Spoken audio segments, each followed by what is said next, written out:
Semana passada, domingo, o pregador, que nunca mais tinha pregado aí no Templo Central, pregou sobre a volta de Jesus. Mas é aquela pregação vazia, sem inspiração, sem conteúdo, sem alegria. As pessoas podem gritar, diferentemente de antigamente, que quando se falava na segunda volta de Jesus, a igreja sentia a terra subindo, o céu baixando, o Espírito confirmava e dizia, eu vou subir, Jesus breve vem, ora vem Senhor Jesus. Mas o que hoje existe é uma repetição vazia que sai somente de palavras como aquele animalzinho, pássaro, aquela ave que fala sem cérebro, chamado de papagaio ou louro. Assim é este caso, igreja desperta, eu não quero mais. Qual deles em todo território de Pernambuco tem condições de assumir a direção dessa igreja? Nenhum. Por quê? Em se havendo uma morte, em se havendo um impedimento desse gestor presidente, a pergunta é, crente, reflita, qual desses pastores tem a capacidade moral, espiritual, eclesiástica, que a gente diga, este é um homem de Deus, esse é o escolhido por Deus? Nenhum, absolutamente nenhum. E não adianta nem eu aqui nominar. Será que isso é pouca coisa, crente?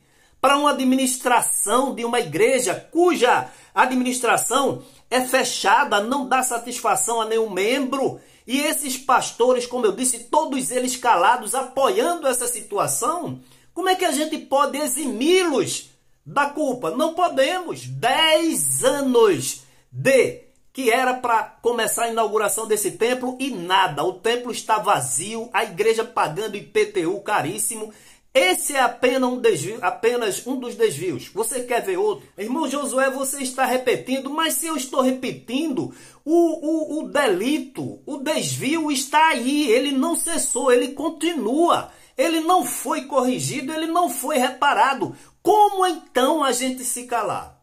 Me respondam, como nos calarmos? A Igreja Evangélica Assembleia de Deus no estado de Pernambuco sempre foi uma igreja que saía na vanguarda, na dianteira, quando se falava em pregação do Evangelho, em avivamento, no desejo ardente do retorno pela segunda volta de Jesus Cristo para arrebatá-la.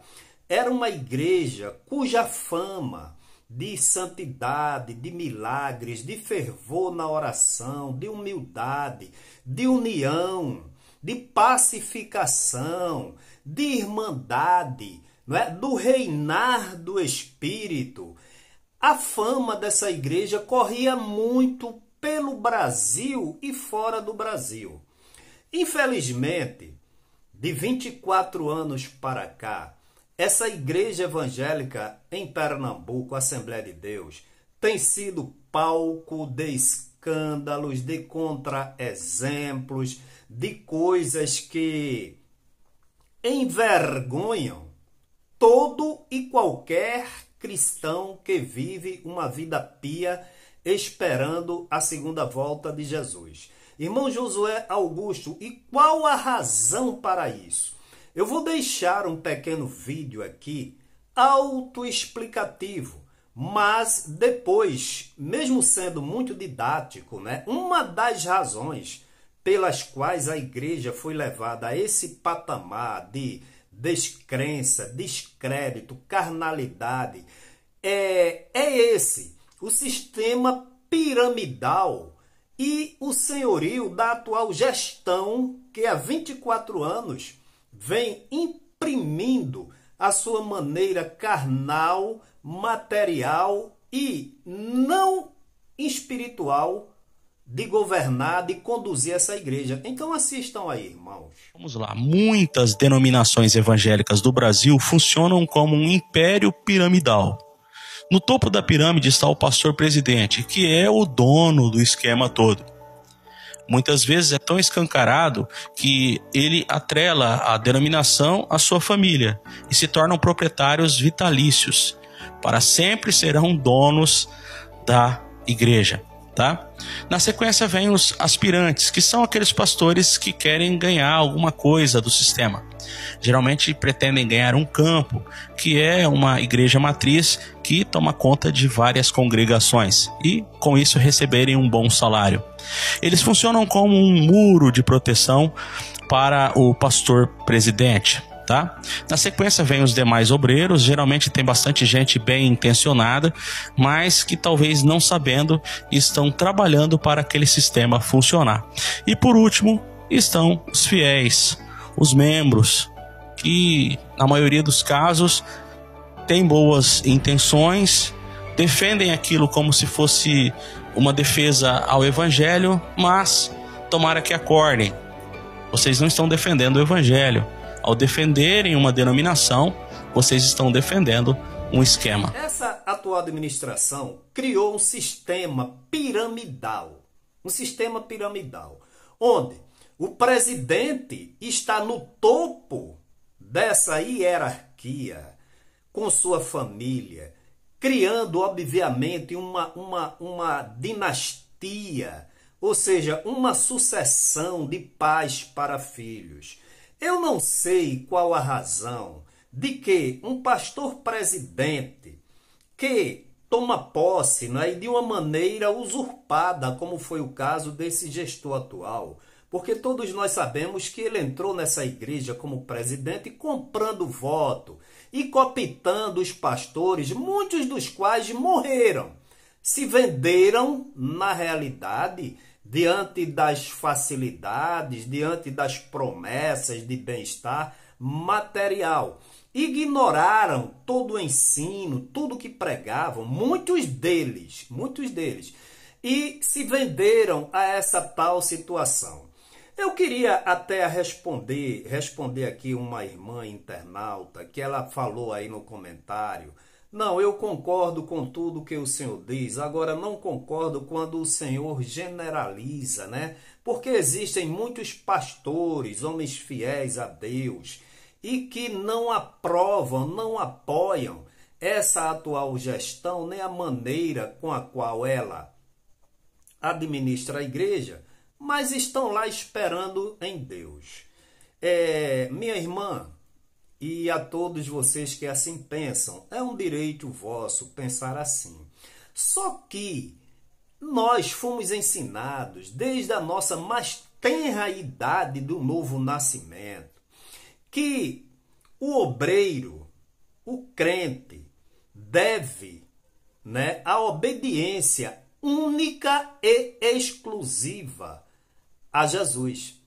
Obviamente, quando tem um pastor, uma liderança que se submete visivelmente às ordenanças e a maneira como a Bíblia manda se conduzir, toda a igreja, todo o corpo de obreiro, numa submissão não imposta, não é? Mas numa submissão voluntária, porque sabe, vê que ali tem uma direção de Deus. Foi com Moisés e alguns reis de Israel, assim como eles. Mas hoje o que a gente vê é uma administração carnal, ditadora, revanchista, materialista, que criou, né, conseguiu, adquiriu para si um patrimônio vultuoso. Temos aqui denunciado constantemente.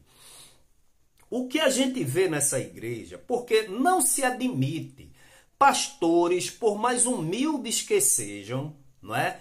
E eu estou para ver um, porque todos que chegam humildemente, subservientemente, se submetem à pseudo-autoridade espiritual, que de espiritual não tem nada, de Ailton José Alves. O que tem é uma autoridade traduzida pelo dinheiro.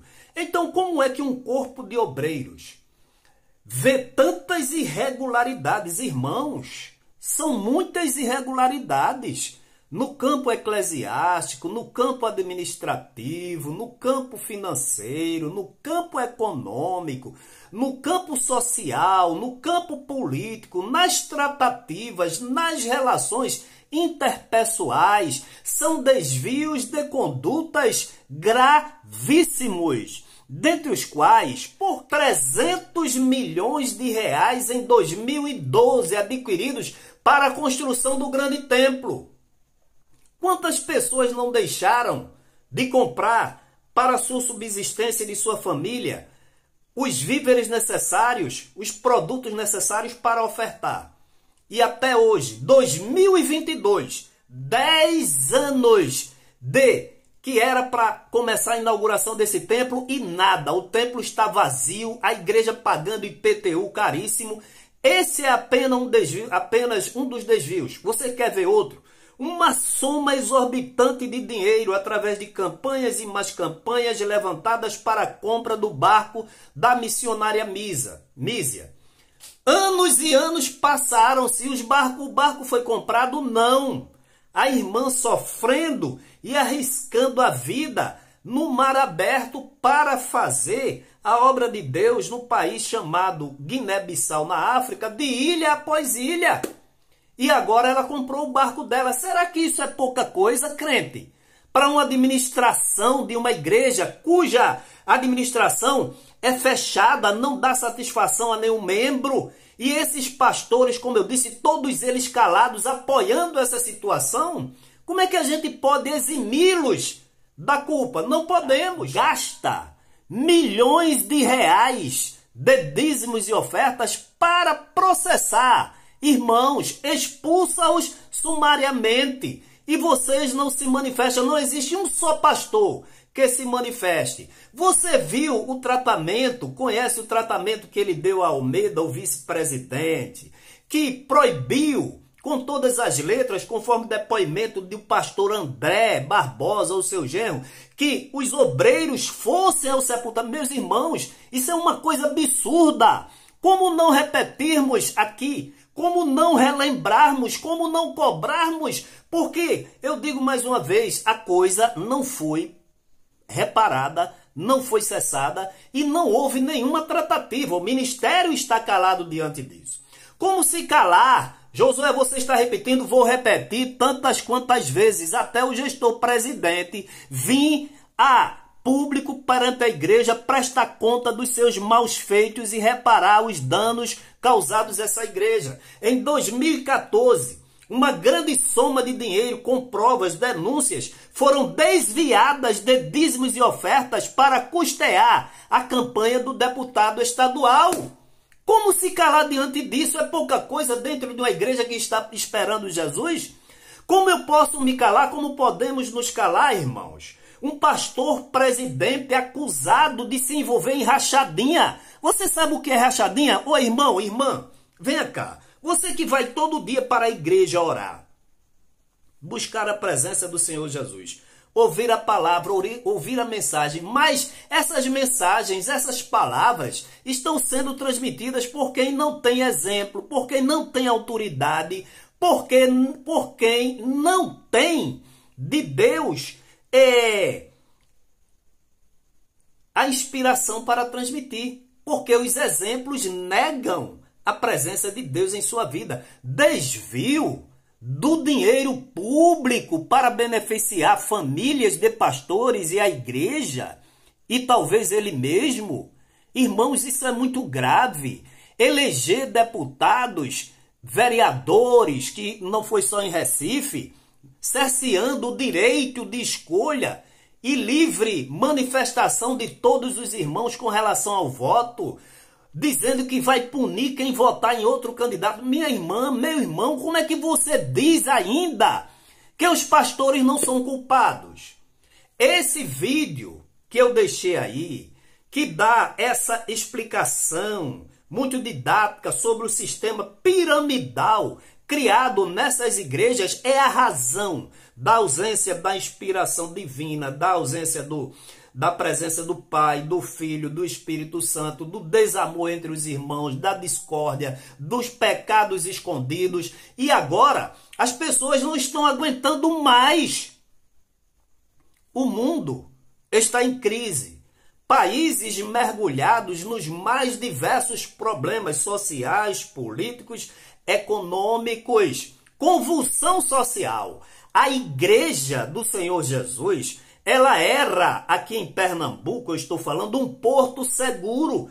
Ela era uma arca, onde a gente sabia que não existia corrupção, não existia irregularidades, não existia desvios de conduta, existia confiança, existia a presença do Pai, do Filho, do Espírito Santo. E agora, o que existe é uma permanente idolatria, subserviência, tanto dos que estão abaixo do topo da pirâmide, ou seja, os pastores, como os pastores setoriais, como os presbíteros e a massa da igreja, que muitas vezes cooperam para que isso se mantenha sem saber, sem ter consciência que isso aí está sendo mantido. Como é igreja que eu posso me calar diante de tantas irregularidades promovidas por esse senhor que já está com uma certa idade? Qual o legado que ele vai deixar nessa igreja? Agora faça uma reflexão. Esses pastores, aí lá vem eu repetir, fantoches, cabeças de papel, mamulengo, qual deles em todo o território de Pernambuco tem condições de assumir a direção dessa igreja? Nenhum. Por quê? Em se havendo uma morte, em se havendo um impedimento desse gestor presidente, a pergunta é, crente, reflita, qual desses pastores tem a capacidade moral, espiritual, eclesiástica, que a gente diga, este é o homem de Deus, esse é o escolhido por Deus? Nenhum, absolutamente nenhum. E não adianta nem eu aqui nominar. É como na substituição do pastor José Leôncio. Colocou quem? O seu genro, porque estava ali mais próximo, né? Usaram a ida dele para a Argentina, missionário, como uma condição necessária, suficiente para assumir um elevado cargo e não levaram em condição a conduta, o procedimento, os exemplos e a motivação para isso. Então está aí o desastre. Eu não quero me delongar neste vídeo, mas olha, irmão e irmã, não se cale também. Não aceite, irmãos. Vocês pensam que Jesus vem buscar uma igreja toda nessa condição, com essa administração idólatra, tomando o lugar dele de adoração? Irmãos, acorda, desperta. Não quero mais me delongar. Fica na paz, em nome de Jesus.